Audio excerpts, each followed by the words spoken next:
நம்ம டசல் ரெடி பண்ண போகிறோம். செமி சர்க்கிள் மாதிரி நம்ம எடுத்துக்கணும். ஒரு 7.5 இன்ச்சு லென்த் இருக்கணும். ஒரு 7.5 இன்ச்சு லென்த்து கொடுத்துக்கிறோம். அப்புறம் இந்த 7.5 வந்து சென்டர் மார்க் பண்ணிக்கிறோம். 7.5க்கு சென்டர் வந்து 3.25 வரும். அந்த இடத்துல இருந்து மேலே 4.5 இன்ச் எடுத்துக்கிறோம். இது உங்களோட கன்வீனியன்ஸ்க்கு ஏற்ற மாதிரி இந்த மெஷர்மெண்ட்டை நீங்கள் மாற்றிக்கலாம்.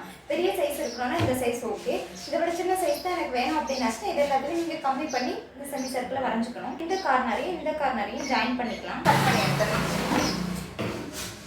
இது மாதிரி உங்களுக்கு எவ்வளோ தேவைப்படுதோ, எவ்வளோ டசல் அதிகமாக வேணும்னா அதுக்கு ஏற்ற மாதிரி நீங்கள் எண்ணிக்கையில் கட் பண்ணிக்கணும். டசல் வந்து ஹெவியாக கேட்டிருக்காங்க, அதனால டபுள் கலரில் நிறைய பீஸ் கட் பண்ணி எடுத்துக்கிட்டேன். அதுக்கு நான் ரோப் போடுறதுக்காகவும் ஃபேப்ரிக் கட் பண்ணிட்டேன். ரோப் இந்த மாதிரி மடக்கி வச்சு ஸ்டிச் பண்ணிட்டேன். ரோப் ரெடி ஆகிடுச்சு. நமக்கு ரைட் சைடு ரெண்டும் ஒரே பிளேஸில் இருக்கிற மாதிரி, ராங் சைடு அவுட் சைடில் இருக்கிற மாதிரி நம்ம வச்சுக்கணும். வந்து சுற்றி உள்ள ரவுண்டை நம்ம ஸ்டிச் பண்ணிக்கணும்.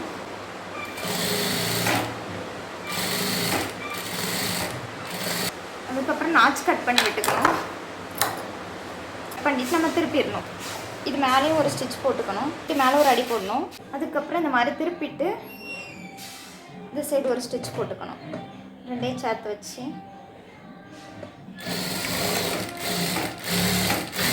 இப்போ நம்ம திருப்பிட்டோம் அப்படின்னாச்சு நமக்கு இந்த மாதிரி கிடைக்கும்.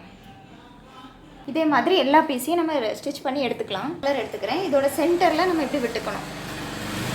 சென்டரில் வந்து நம்ம ஜாயின் பண்ணிக்கணும். அடுத்த கலர் வந்து டைரெக்டாக இப்படியே வச்சு ஜாயின் பண்ணாமல் அதை வந்து இப்படி ஒரு ஃபோல்ட் கொடுத்துட்டு அப்புறம் ஜாயின் பண்ணணும்.